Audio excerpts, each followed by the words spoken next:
dia, meus queridos alunos e minhas alunas.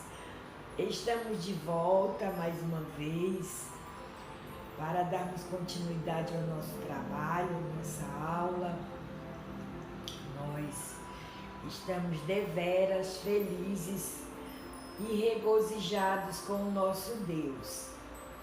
E de repente vocês até dissessem assim, como tia, nós não tem nenhum motivo para estar alegre e feliz com o mundo desse jeito. Não, gente, não é assim. Nós temos sim, nós temos motivo de sobra para agradecer a Deus. Por quê, tia? Porque nós temos o dom da vida que Deus colocou diante de nós. Na verdade, não foi diante de nós, foi dentro de nós, né? E aí nós nos alegramos porque hoje é mais um dia que nós acordamos com vida.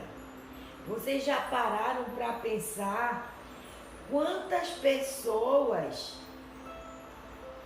anoiteceram ontem com vida e hoje já não viram mais o raiar do dia, porque já não estava mais com o fôlego de vida neles? Então nós temos N motivos de sobra para agradecer a Deus.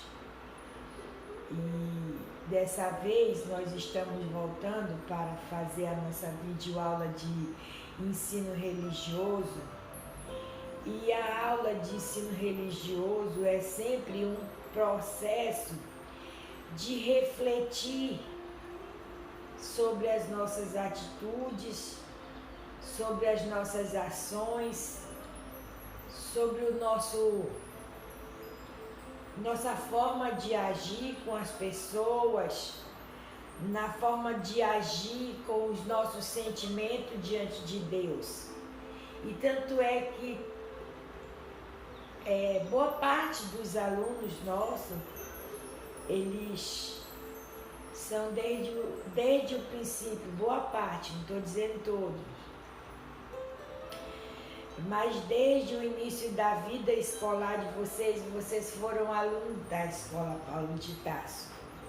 E vocês sabem que a escola, ela adota um modelo de socialização nesse sentido. Em toda sexta-feira e toda segunda-feira a escola ela desenvolve um momento de acolhida, um momento de adoração, um momento de reflexão e um momento de gratidão a Deus.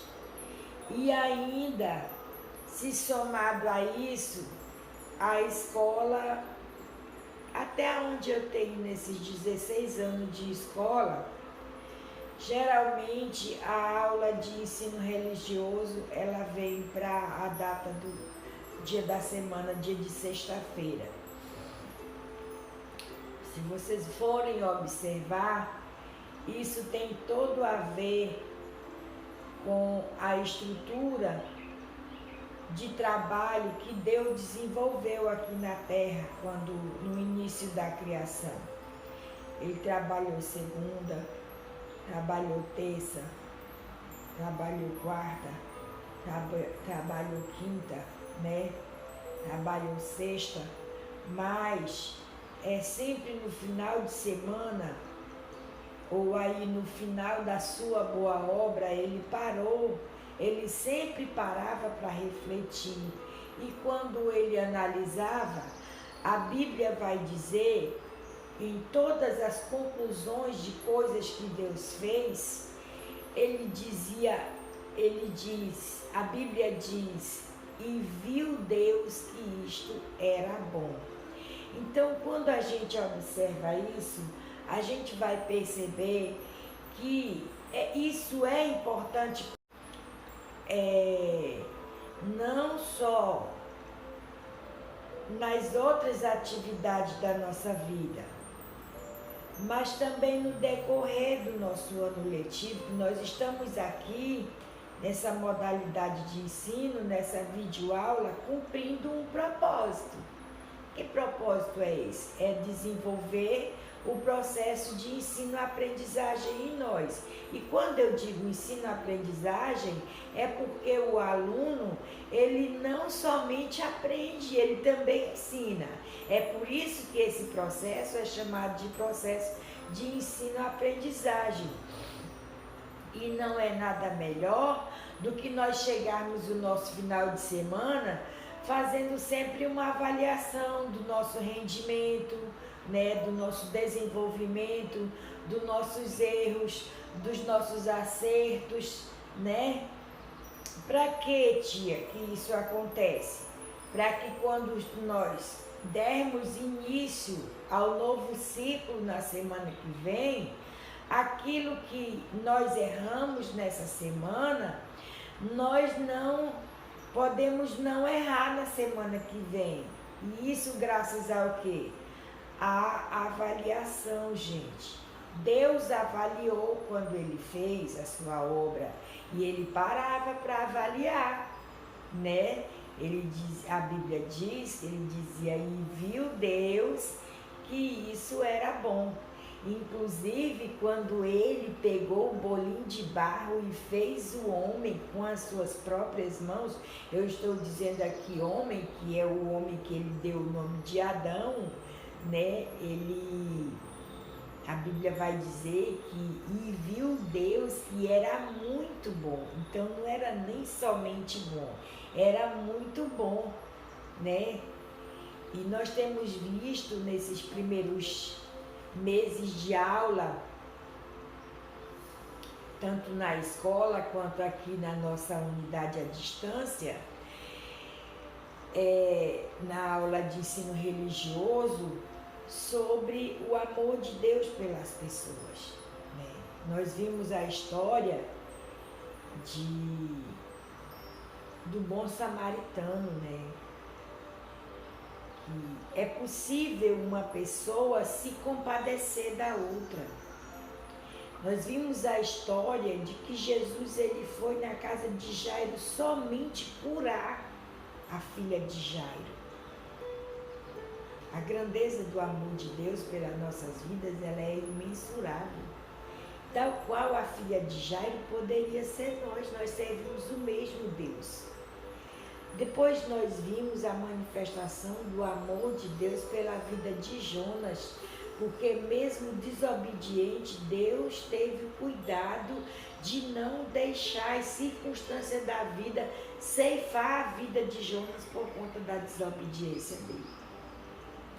E aí vocês percebem quão grande é o amor de Deus pelas nossas vidas, né, gente? Hoje, eu amanheci o dia pensando, Deus, me dá uma inspiração. Eu não quero falar qualquer coisa, eu quero falar da inspiração que vem da tua boca para a minha boca, para que eu possa, para que tu, meu Deus, através da minha boca, possa revelar a tua vontade aos corações das crianças com quem eu desenvolvo estas aulas. Porque a minha vontade maior, gente, enquanto ser humano nessa terra, é fazer a vontade de Deus.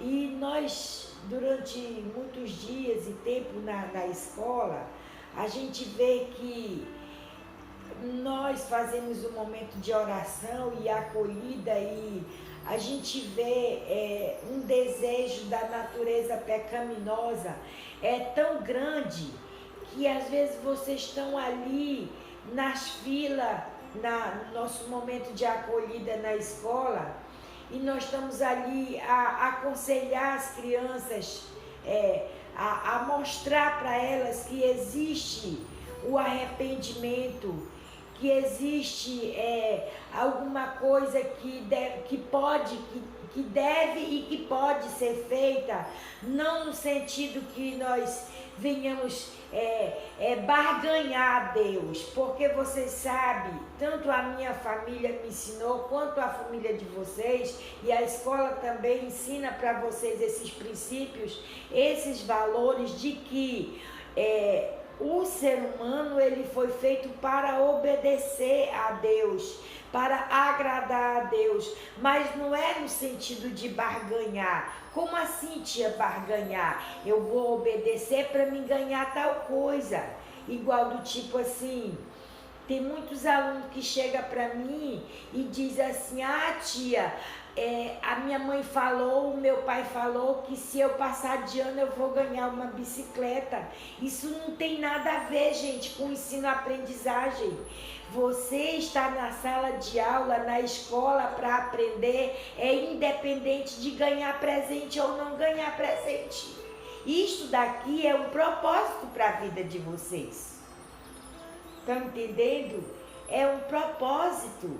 Não precisa ganhar presente para obedecer e nem precisa ganhar presente para fazer. É um propósito. Vocês entendem isso? E aí, eu preparei um texto aqui da Bíblia, lá da história, lá do início, né? E a gente, por que, tia, que a senhora pegou um texto lá do início da Bíblia? Porque o Deus do início, ele é o mesmo de hoje e o do fim. A Bíblia diz que ele é o alfa e é o ômega.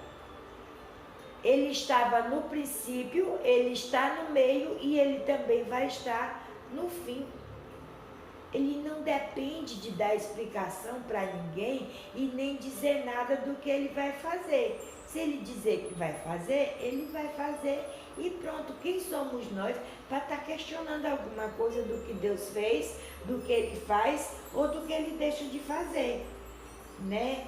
Cabe a nós, o que nós temos que incutir na nossa cabeça é o ato de obedecer. O ato de obedecer. E aí a gente vê que mal terminou a acolhida na escola, o professor que está falando diz assim, gente, agora nós vamos, em forma de fila, sair para nossas salas.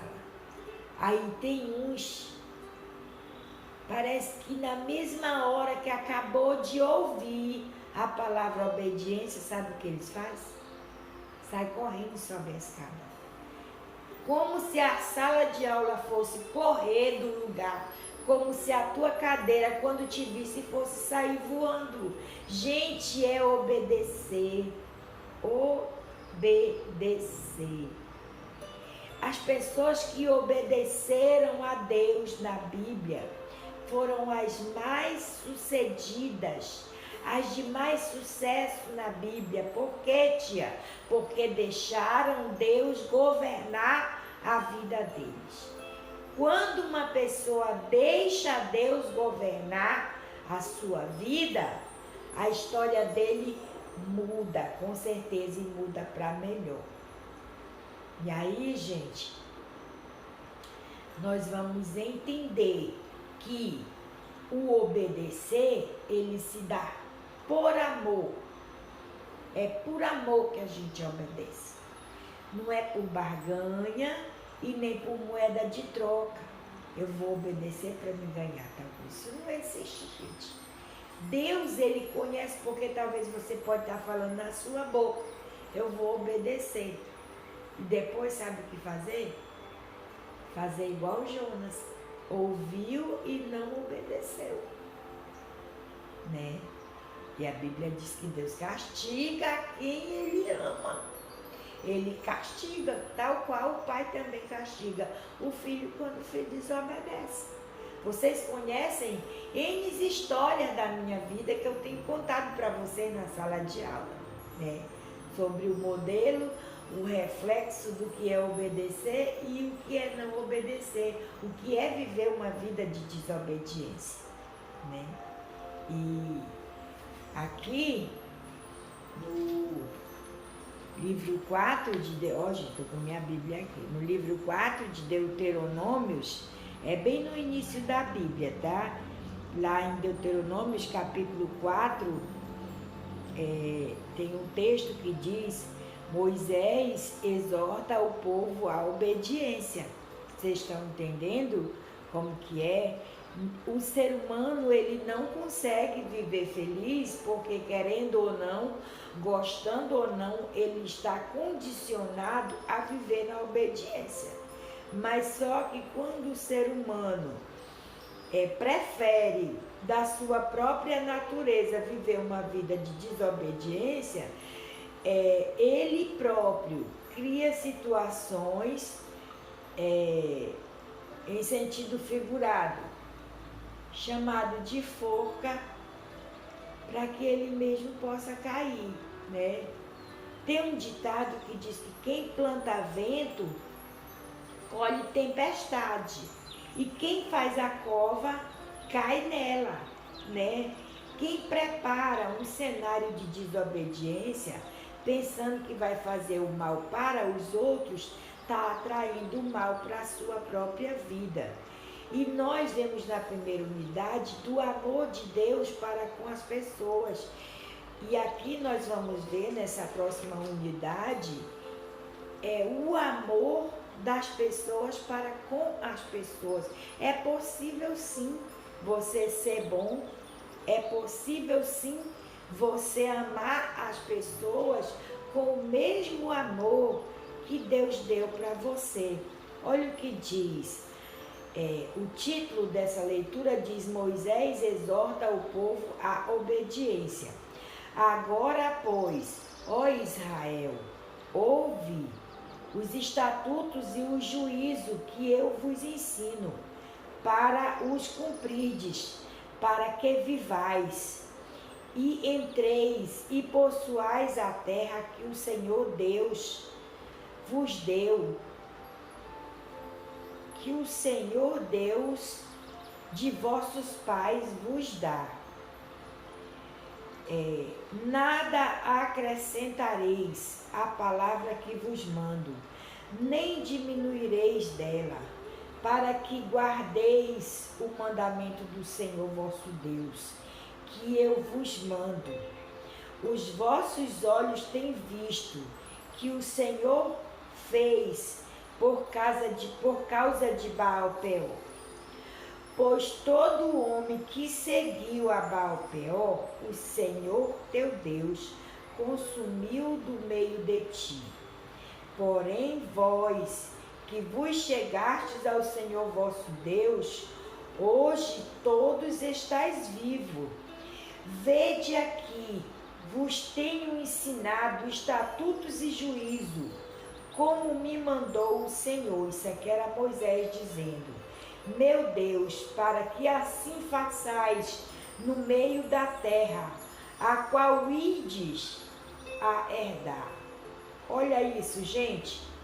Guardai-os, pois, e fazei-os, porque esta será a vossa sabedoria e o vosso entendimento perante os olhos dos povos, que ouvirão todos estes estatutos e dirão: só este grande povo é gente sábia e inteligente.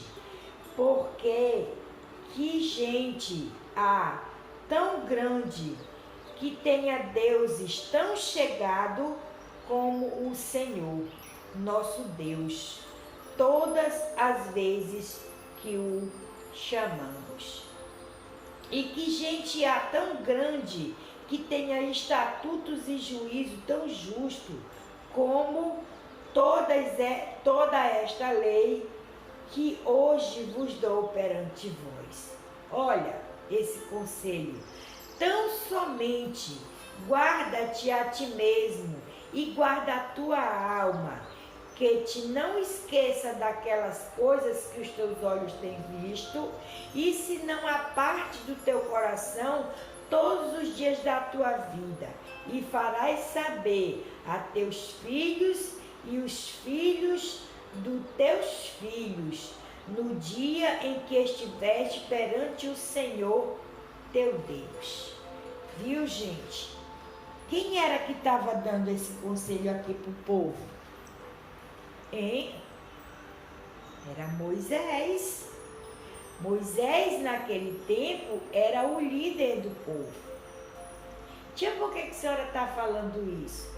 Porque hoje você tem o seu pai, você tem a tua mãe e você tem essa professora aqui como líder de vocês na sua sala de aula, na sua escola, que lhe aconselha, que lhe orienta a fazer a diferença. Aí você vai dizer, tia, mas os meus colegas nenhum faz, porque eu vou fazer? É porque é você. O propósito de Deus que Ele estabeleceu para a sua vida, no sentido de obedecer, aquilo que Ele quer que você faça, não é para o outro fazer, é para você fazer. Aquilo que Deus estabeleceu para a minha vida é para que eu faça, sem questionar ninguém. Aí eu vou e digo, mas só eu estou fazendo? É só você. É só você. Por quê? Porque o propósito de Deus, este propósito que Deus está te chamando para a sabedoria, é para você desenvolver. E eu andei conjecturando na minha mente sobre algumas coisas. Eu pensava, gente, antes que Deus permitia o dom da vida nas pessoas, que elas eram geradas e vinham para a terra, e depois Deus estava preparando o propósito, o projeto dele para desenvolver na vida das pessoas. E depois, lendo a palavra de Deus, a gente vai entender que não é assim. Não, gente, não é assim. Primeiro Deus faz o propósito, E aí Ele comissiona as pessoas para desenvolver os seus propósitos na terra. Estão entendendo? Ele desenvolveu um propósito, um projeto para que eu desenvolva na terra. A senhora já descobriu, tia, qual é o seu propósito? O propósito de Deus na terra para a sua vida? Eu já. Qual é o meu propósito? Vocês sabem qual é o meu propósito. O meu propósito é o propósito de ensinar. Ensinar o quê, tia? Ensinar aquilo que a ciência nos orienta, As ciências dos estudos, As ciências das nossas áreas da vida, e ensinar também o conhecimento da palavra de Deus, conduzir você ao conhecimento pleno daquilo que Deus estabeleceu para a tua vida. Se a senhora pode me explicar melhor? Posso. É mergulhar no amor de Deus. Vocês já pensaram, gente, como é que a gente pega um frasco de perfume e passa em nós? É só pequenas gotas. E às vezes a gente já chega na escola e eu gosto de cheirar a cabeça dos meninos, Gosto de cheirar a cabeça do Zazaki. Eu lembro que o Zazaki dizia, a mãe dele dizia assim, mãe, passa perfume na minha cabeça, porque a minha professora gosta de cheirar a minha cabeça. Um aluno meu. E aí a gente vê que Deus, Ele é tão sábio, tão sábio, tão sábio, que Ele não precisa da sabedoria de ninguém para auxiliar a sabedoria dele. E parte desta sabedoria, desse ato de obedecer, Deus deu a nós. Da mesma forma como nós passamos um pouquinho de perfume e a gente já fica todo cheiroso, imagine se nós pudéssemos entrar dentro do frasco do perfume e tomar um belo banho. Da mesma forma, é aquilo que Deus dispensa para a nossa vida. Se com um pouco de sabedoria que Ele nos dá, nós já nos propomos a obedecer Ele, de forma psicologicamente na nossa cabeça, nós, eu e você, adotamos o ato de obedecer com a sabedoria que Deus nos tem dado, imagine se Deus tivesse dado a nós o poder de mergulhar na sabedoria dele. Nós seríamos extremamente crânio, né? Como nós falamos na nossa linguagem aqui na Terra. Então, gente, quando uma pessoa dá conselho para outra a fazer o bem, tá? Obedece. O caminho que você tá não vai te levar a lugares bons. Esta pessoa é uma pessoa sábia e está usando a inteligência que Deus te deu para abençoar outras vidas. Tá bom, gente? Reflita sobre isso nesta aula. Deus quer que eu e você seja extremamente obediente. Não custa nada você ser obediente, não custa nada você fazer a diferença diante de uma sociedade como essa. O mundo vai olhar para você e vai dizer: que pessoa diferente, que pessoa de comportamento diferente. Não seja tendencioso a ouvir uns sábios conselhos e depois de poucos minutos você já mergulhou de novo na desobediência, já foi fazer coisas erradas. Não faça. Faça com que as pessoas vejam em você o reflexo da obediência, daquilo que pode, através do seu comportamento, persuadir, convencer, fazer com que outras pessoas vejam em você a diferença, aquilo que Deus quer para todos os seres humanos nessa terra. E vocês imaginem que se o homem não fosse tão desobediente, tão debochado, tão irônico com ele, talvez a humanidade não estaria dessa forma que está hoje.